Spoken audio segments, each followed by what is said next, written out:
ये कहानी सुनकर आपकी आंखें जरूर भर आएंगी। कहानी दो भाइयों की। बड़ा भाई छोटे भाई को बहुत प्यार करता है और जब भी कोई चीज लेकर आता है सबसे पहले उसे खाने के लिए देता है। छोटा भाई भी अपने बड़े भाई का इतना ही सम्मान करता है, लेकिन एक दिन दोनों में कहासुनी हो गई। कहासुनी इतनी हो गई कि छोटे भाई ने कुछ अपशब्द कह दिए और उस अपशब्द से बड़े भाई के दिल को बहुत ही आघात पहुंचा।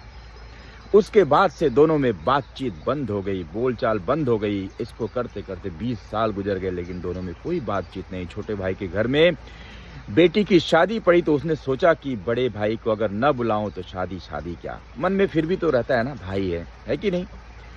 तो बड़े भाई के पास गया बुलाने के लिए। बड़ा भाई नहीं माना, बोला मैं तेरा दर्द भूला नहीं हूं अभी तक, तू जा, मैं सोचूंगा, सोचता हूं, आता हूं, चल जा, आता हूं।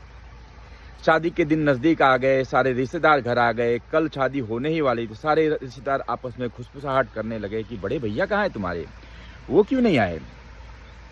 तो उसने किसी से बताया तो नहीं, तो उसको किसी ने बताया कि वो एक बाबा जी के पास जाते हैं, उनको जाकर मिलो। तो दूसरे दिन वो उस बाबा जी के पास गया छोटा भाई, और उसने सारी आप बीती बताई।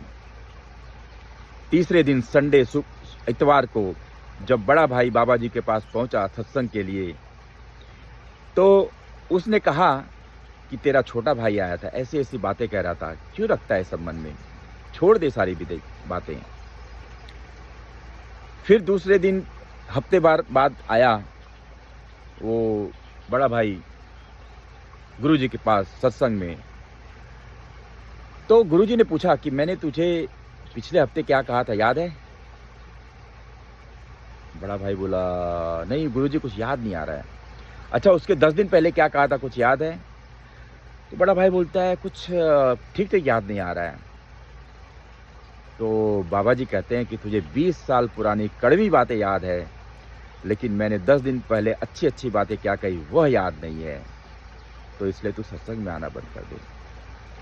बड़े भाई को ज्ञात हुआ, आभास हुआ कि वो किस तरफ इशारा कर रहे थे। दौड़ा दौड़ा छोटे भाई के घर पहुंचा और अपनी बेटी जिसकी शादी हो चुकी थी उसके घर गया अपने छोटे भाई को लेकर, और आदर सत्कार से उसको कुछ दान दक्षिणा किया, दहेज किया, और अपनी खुशी को उसने अपने छोटे भाई के साथ, उसकी फैमिली के साथ शेयर किया। तो दोस्तों कहते हैं ना, रिश्ता रखना है तो बात भूल जाइए, और बात रखनी है तो रिश्ता भूल जाइए।